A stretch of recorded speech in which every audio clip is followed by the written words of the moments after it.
Alors, les Étalons viennent de s'imposer 3-1 face à l'Éthiopie. Un score assez important quand même pour les Étalons du Burkina Faso. Et qu'as-tu pensé du match des Étalons ce soir face à l'Éthiopie? Qu'est-ce que j'ai pensé du match en quelques mots, brièvement? J'ai trouvé le match pas du tout intéressant. On a eu chaud, mais on s'est en sorti avec 3 buts. Merci qui? Merci Pierre-André Caboret, c'est tout ce que j'ai à dire. Très brièvement, vous l'avez dit. Collectivement satisfait de la prestation de ces étalons du Burkina Faso? Oui ou non? Collectivement, franchement, collectivement, les Italiens ce soir, c'était pas du tout la joie. Hein, je suis désolé de le dire.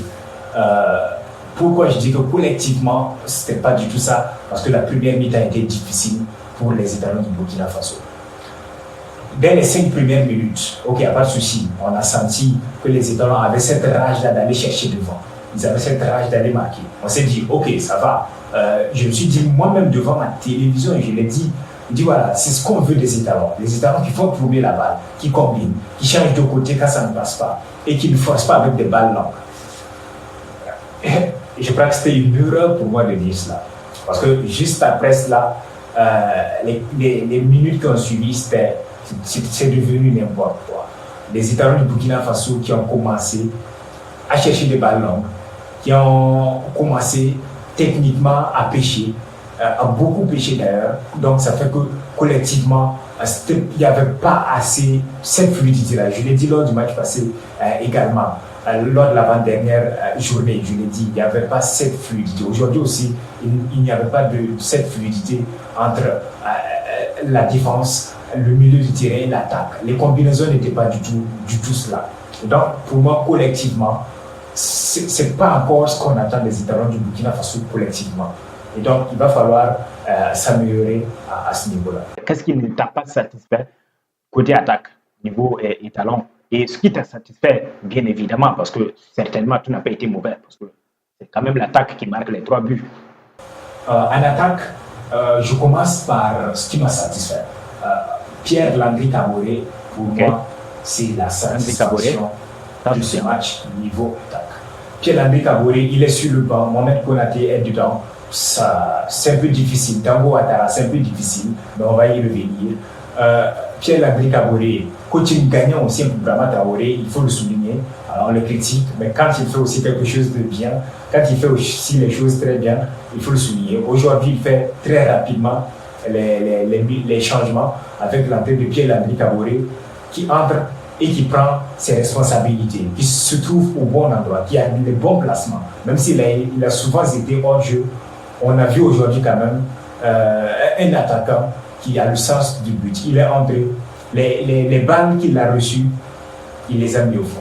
C'est lui qui entre, et je pense que même pas 5 minutes après son entrée, il ouvre le score pour le Burkina Faso. Ensuite, le deuxième but, le doublé, et le troisième but dans les derniers instants du temps additionnel. Et donc, pour moi, Pierre-Landry Caboret, c'est la grosse satisfaction de ce match du côté de l'attaque. Mais je ne vais pas aussi oublier, il y a aussi Bertrand Traoré qui a été énorme sur son côté. C'est vrai qu'il n'a pas il n'a pas eu de chance niveau but, il n'a pas réussi à cadrer beaucoup de ses buts, de ses tirs, pardon, mais il a quand même tenté des choses. On a vu Bertrand Traoré percutant aujourd'hui. Je pense que c'est pour cela d'ailleurs qu'il n'est pas sorti.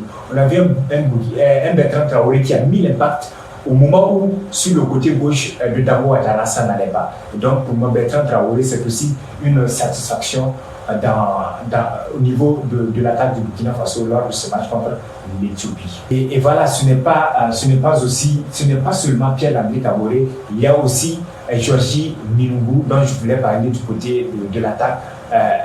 Georgie Minungu, qui est entré au même moment que Pierre-Landry Caboret, a aussi réussi, comme à chaque fois, à amener de la percussion sur son côté gauche. C'est vrai que souvent, on a l'impression qu'il en fait trop, mais je pense qu'il faut ce genre de joueur. Celui sur le côté gauche, Bertrand Traoré, on a tout de suite vu que les balles ont changé de direction. Ils ont quitté du côté droit, qui était jusque-là le côté fort, le seul côté fort des Italiens, pour revenir sur le côté gauche.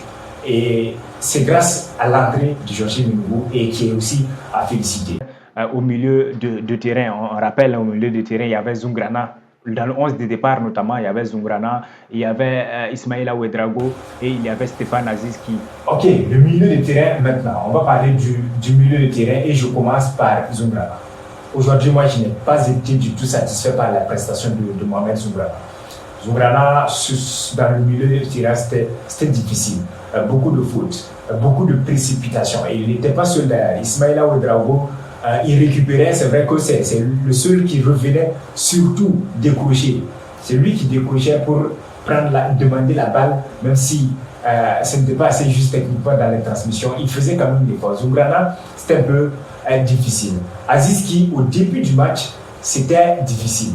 Mais il a réussi à se rattraper dans la fin de la première mi-temps et dans les premiers instants de la seconde période. Et je vais y revenir. Je vais reparler d'Aziz Ki dans le dernier point, justement, dont nous allons parler. Et donc, au milieu des terrains, Zungrana ne m'a pas beaucoup satisfait. C'est vrai que l'entrée, j'ai réclamé José Tchembego, mais José Tchembego aussi, c'était un peu difficile quand même à son entrée. Il entre et puis il commence déjà les fautes. C'était difficile, alors que d'habitude, il arrivait quand même à s'en sortir. Tout n'était pas mauvais, bien sûr, mais voilà, je trouve qu'au milieu du terrain, ça n'allait pas. Et ce n'est pas aujourd'hui que ça a commencé. Le milieu du terrain, on le sait tous, c'est un milieu qui change à chaque match. C'est un milieu de terrain. Chaque match, on a de nouveaux milieux de terrain. C'est difficile d'évoluer comme ça. Et j'espère qu'à l'issue, quand même, de ces éliminatoires, Brahma Traoré, s'il te plaît, en tout cas, j'espère que tu as trouvé ton milieu de terrain type. J'espère que tu as trouvé ton équipe, ton 11 type. Et qu'on va pouvoir avoir des milieux de terrain sur qui on va compter à tous les matchs, quitte à faire des remplacements après. Quels sont les points positifs et négatifs côté défense des étalons du Burkina Faso pour toi? En défense, je pense qu'il n'y a pas grand-chose à dire, à part le but que je n'ai pas réussi à voir, le but encaissé, qui semble avoir été une incompréhension ou je ne sais quoi entre les défenseurs centraux et Hervé Kofi. Bon, je n'ai pas vu ce but. Merci beaucoup à la réalisation de la RTV qui nous a montré le moins de ralenti possible, parce que le deuxième but de Landry Kaboré, on ne voit pas de ralenti. Le but encaissé par le Burkina Faso, moi je ne vois pas de ralenti, parce que le but encaissé par le Burkina Faso d'ailleurs vient juste après le doublé de Landry Kaboré, et j'étais en train de faire une poste, et là j'entends Lassina Saoudigo qui est déçu à la télé. Je regarde, l'Éthiopie a marqué un but, l'Éthiopie a réduit le score. Je vois juste le joueur qui va prendre la balle dans les filets, donc je n'ai pas vu le but. Merci beaucoup à la réalisation. Mais donc, je ne veux pas beaucoup parler de la défense, parce qu'à part ça, je trouve que la défense a assuré. D'ailleurs, je vais parler d'Edmond Tapsoba, qui est venu souvent au milieu de terrain se comporter comme un milieu défensif pour tenter de relancer son équipe. Et quand on arrive à ce niveau, ça veut dire qu'il y a un véritable problème au niveau de ce milieu de terrain-là. On l'a vu, Edmond Tapsoba, en première mi-temps, il a fait. En deuxième mi-temps, il a décroché, il est venu dans l'entrejeu, essayer d'organiser, essayer de toucher Bertrand Traoré. En seconde mi-temps, il a essayé de toucher Georges Mengo. Alors, ça veut dire qu'il y a un problème au niveau de ce milieu. Donc, félicitations à la défense. Steve Yago, je pense qu'il est sur l'ouverture du score, le joueur qui va au duel avec le défenseur éthiopien et qui arrive à donner cette balle à Pierre-Landry Kaboré qui la met au fond. Steve Yago, gros match ce soir, rien à dire. On va aller maintenant dans les détails individuellement. Quelles sont vos satisfactions au sortir de ce match? Quels sont les joueurs qui ne vous ont pas du tout donné satisfaction, les joueurs qui ne vous ont pas convaincu lors de ce match contre l'Éthiopie? Individuellement, maintenant, je pense qu'on va commencer par Stéphane Aziz Ki. Stéphane Aziz Ki, on l'a réclamé, chaque fois on le réclame, mais je ne peux pas, encore une fois, je ne sais pas comment me positionner par rapport à ce milieu de terrain-là. Parce que son début de match n'est pas fameux. Mais il a réussi à se rattraper en fin de première période. Et aussi en début de seconde période. Je ne comprends pas d'ailleurs sa sortie. Parce que pour moi, c'est Zungrana qui devait sortir.